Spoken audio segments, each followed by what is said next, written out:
Hi guys, welcome to chapter 7 of Bunnicula. Little joke for you, of course. After yesterday's chapter, this should be kind of funny. What does a vampire never order at a restaurant? You're right, a steak. Okay, here we go. The title of this is A New Friend in Need. In the days that followed, Chester's behavior was exemplary. He purred and he cooed and he cleaned his paws. He rubbed up against everyone's legs to show what a good boy he was. I was getting worried. Chester acts that way only when he has something devious in the back of his mind. But I didn't know what it was. He had tried everything in the book to get rid of vampires, and all his efforts had failed. But I knew from the expression on his face that something was definitely up. Of course, I didn't know for certain because he had not spoken to me since the steak incident. I guess he realized that my heart just was not in the destruction of the bunny vampire. In fact, I was beginning to like this little fellow. The Monroes were relieved by Chester's improved behavior. They didn't know how to account for his strange doings, but to their credit, they were willing to let bygones be bygones. The only disturbing factor in all our lives was the reappearance of the white vegetables each morning in the kitchen. And yet, after a few days, even that stopped and life seemed to return to normal. One evening, I dropped by Bunnicula's cage to chat. I found myself doing that more and more since Chester had stopped talking to me. Of course, Bunnicula did not talk back, but he was a good listener. I'd begun to think of him as a friend. A strange one, granted, but one can't always choose one's friends. I was distressed this particular evening to see that he was dragging his ears, as it were. Bunnicula looked tired and listless. I felt his nose, and it seemed a little warmer than it should have been. I became alarmed.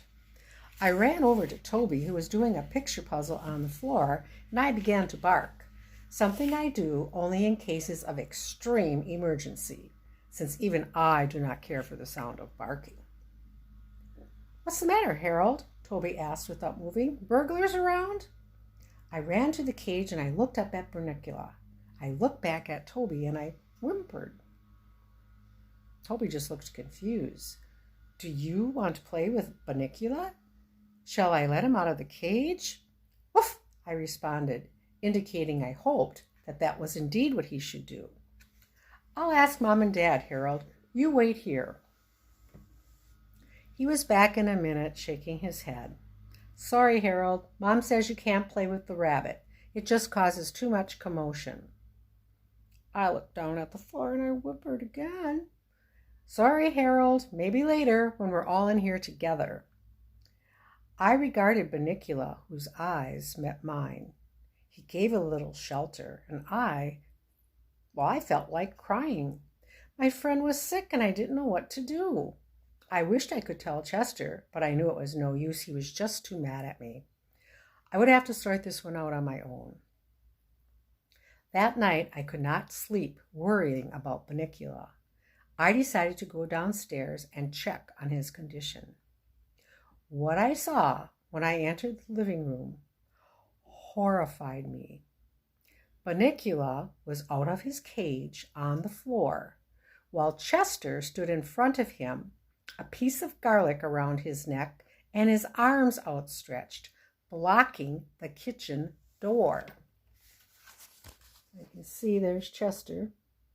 He's got the little garlic around his neck, and there's poor little Bunnicula. Suddenly, it fell into place. Chester was starving Bunnicula. Of course, that's why he seemed so listless. That's why the vegetables had stopped turning white. Chester had made it impossible for Bunnicula to eat. "Chester!" Chester jumped a very high jump. "What are you doing down here?" He spat at me.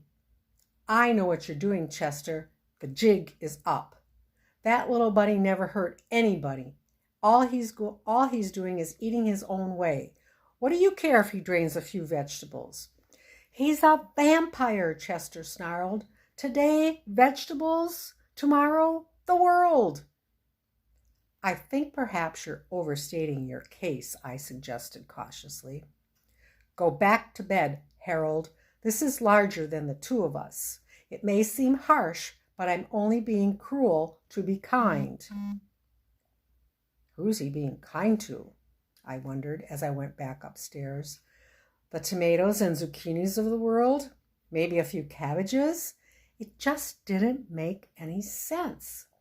What I could see, I wasn't going to get anywhere with Chester tonight. Tomorrow, however, would be another story. I was determined that by hook or by crook, my friend Bunnicula would eat by sundown the next day. And that is the end of chapter 8. And we will finish, of course, with another riddle. What did the polite vampire say? Thank you very much. Have a good night, guys. Love you.